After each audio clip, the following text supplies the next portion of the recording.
안녕하세요. 회원 컨설팅 연구소 소장 회원 이충훈입니다. 오늘은 논어 수리편 7번째 문장이 되겠는데요. 오늘은 문장이 좀 짧습니다. 그래도 좀 의미가 좀 있는 의미심장한 글이다라고 말씀을 드리고 싶습니다. 수리편은 공자가 제자들하고 강의를 하면서 자기 심경이나 그런 등등을 많이 남긴 그런 문장들입니다.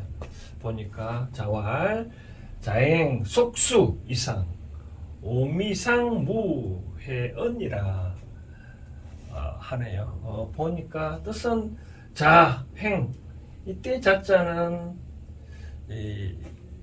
뭐뭐로부터 시작을 나타내는, 우리는 스스로 자자만 알고 있는데 뭐뭐로부터 그런 의미가 있습니다. 그러니까 전치사 역할을 하는 게죠. 그렇죠? 행하다. 이 속수, 이상, 속은 묶을 속자거든요. 수는 여기서는 이제 포를 의미하거든요. 우리가 오징어나 가면 한 포, 두 포 뽑잖아요. 그렇죠? 근데 이 속을 묶을 속자인데, 여기는 이제 중국에는 량사가 참 많이 발달되어 있거든요. 량사. 우리 량사가 뭐냐면, 단위를 의미하겠죠. 한 포대, 두 포대, 한 개, 두 개, 한 짝, 두 짝, 그런 의미를 말하잖아요. 우리도 참 양사도 참 많이 발달되어 있는데, 요 수가 한 포인데, 10포를 한 속이라 한대요. 근데 김은 100장을 한 속이라 하기도 하고, 그런 의미를 하는데, 여기서는 보니까 속수 이상이란 말이니까, 이 속수란, 이상이란데, 이 속수란 단어가 아까 말한 단위를 의미할 수도 있고, 중국에서는 이런 얘기 있대요. 누구를 속수의 예를 표했다라고 얘기를 하는 거는, 중국에서는 누구를 만나러 갈 때 빈손으로 잘 안 가고, 스승을 만나러 갈 때도 빈손으로 안 갔대요. 왕을 만나러 갈 때도 잘 빈손을 안 가고 뭔가 뭘 들고 갔대요. 그러니까 왕한테 만나러 갈 때는 옥이나 대부 만나러 갈 때는 등등 고기를 소화를 한 마리 잡아간다든지, 예를 들어서 그렇게 하는데, 속수는 마찬가지로 포를, 그러니까 속수의 예를 갖췄다는 말은 최소한 10장 이상을 들고 갔다 그러겠죠. 그렇죠? 그러면 좀 등급이 보면 좀 낮겠죠. 그렇죠? 그러니까 공자께서는 하신 얘기를 보니까 이런 것 같아요. 자기한테 속수 이상, 요 이상이라는 단어가 있다 보니까 속수가 가장 낮은 등급인 것 같아요. 이상에 갖춰서 행해서 오면, 그러니까 속수 이상 예물을 갖고 나한테 뭔가 물으러 왔겠다, 그런 가르침을 받으러 온 그분을 의미하겠죠. 그렇죠? 그러니까 속수 이상 예를 갖춰서 나한테 찾아오는 그런 사람한테는 나는 이미 하지 않았다. 일찍이 상장, 일찍이 과거에 했다. 물론 좀 맞볼 상자인데, 여기서는 이제 과거에 일찍이 그런 의미로 해석하면 좋을 것 같습니다. 나는 일찍이 무해언이라, 해는 가르칠 외자거든요. 나는 일찍이 가르치지 아니한 적이 없다, 그런 뜻이네요. 그러니까 누가 속수의 예를 갖춰서 나한테 가르침을 받으러 왔다 그러면 항상 가르쳤지 물리치지를 안 했다라고, 그런 얘기를 공자께서 말씀하시네요. 그럼 이거를 어떻게 다른 뜻으로 만약 해석한다면 이런 뜻으로 해석할 수 있을까요?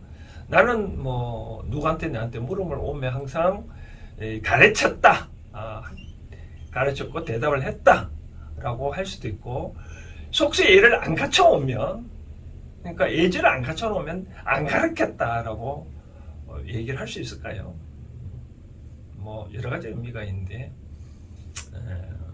근데 이제 참 신기한 말은, 그러니까 공자가 누구든지 자기한테 속수의 애를 아니든 간에 주중에서 항상 그런 예의를 표시를 했다니까. 어찌됐든 간에 자기한테 가르침을 받으러 왔다, 어려운 점을 물으러 왔다 하면 나는 항상 가르쳐줬다라고 그런 얘기를 하네요. 그런데 아까 제가 조금 전에 말씀드렸다시피 좀 재미난 얘기는 이 부처님도 그런 얘기를 했대요. 어떠냐면, 나는 묻지를 아니한 자에게는 어떤 것도 대답을 하지 않았다라고 얘기를 한대요.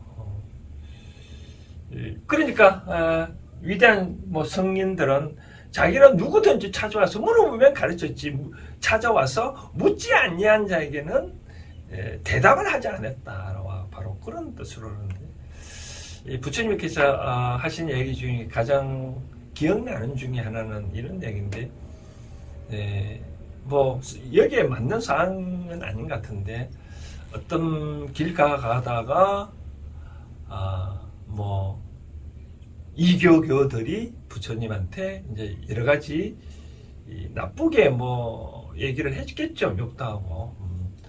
뭐 그러니까 부처님은 그대로 계속 갔죠. 그죠? 제자들이 나중에 왜 부처님은 이교도들이 비방을 하는데 왜 가만히 있습니까? 라고 물었죠. 바로 물었죠.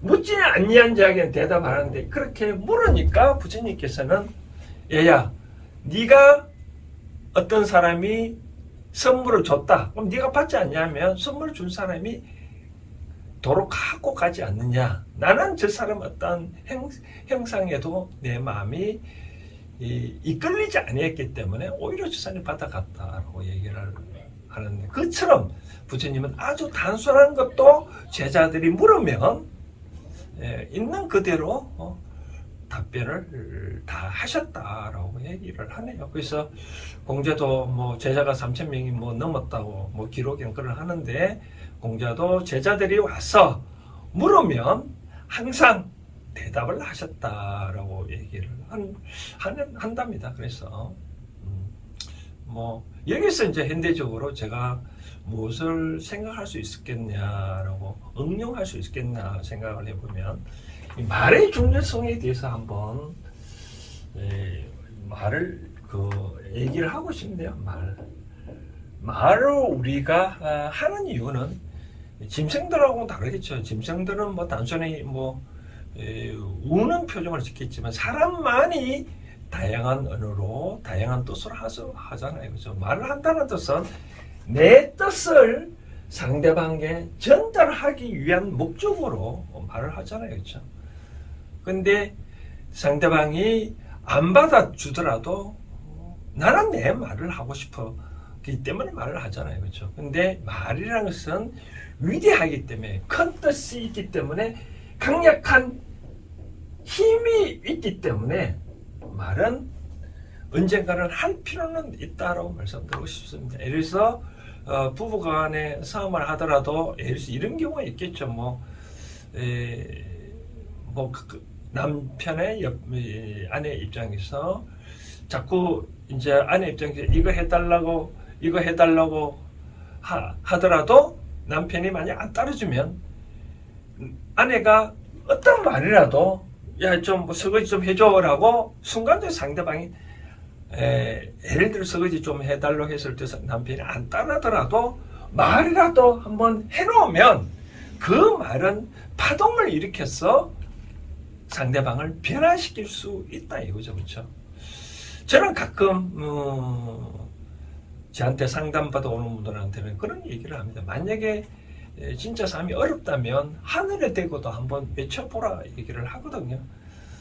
왜 그러냐면 신이 뭐 대신이 다 관장을 하지만 뭐 잘 안 할 수도 있잖아요. 그러면 나는 이렇게 이렇게 열심히 일하는데 하느님께서는 왜 나를 이렇게 저버리냐라고 하면 신은 노아에게 깜짝 놀라겠죠. 그러면 이 사람 진짜 노력 하나하나 살펴보고 잘 해주겠죠. 그렇죠?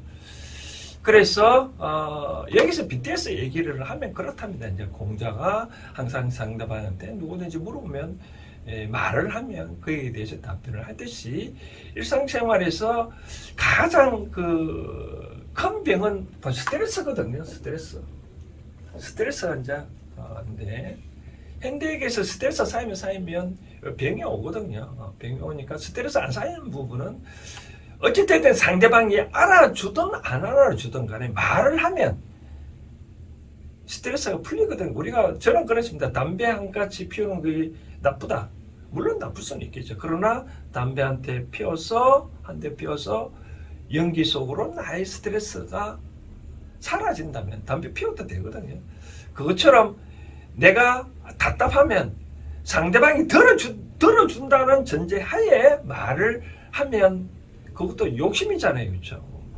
상대방이 다 근기가 다 다르기 때문에 그러니까 상대방이 들어주든 안 들어주든 말을 한번 하면 어떻게 된다고요?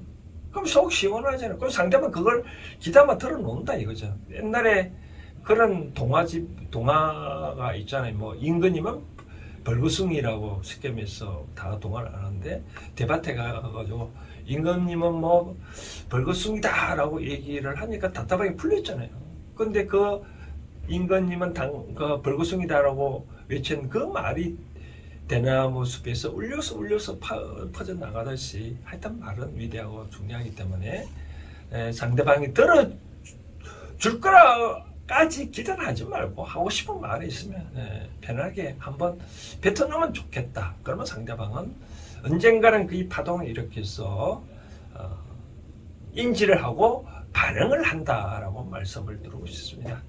자, 수리편은 간단하니까 이 정도로 하면 여러분들이 뭐 충분히 이해를 하실 거라 생각되었습니다. 다음 주에 또 수리편 8번째 문장을 또 해석해 드리도록 하겠습니다. 감사합니다.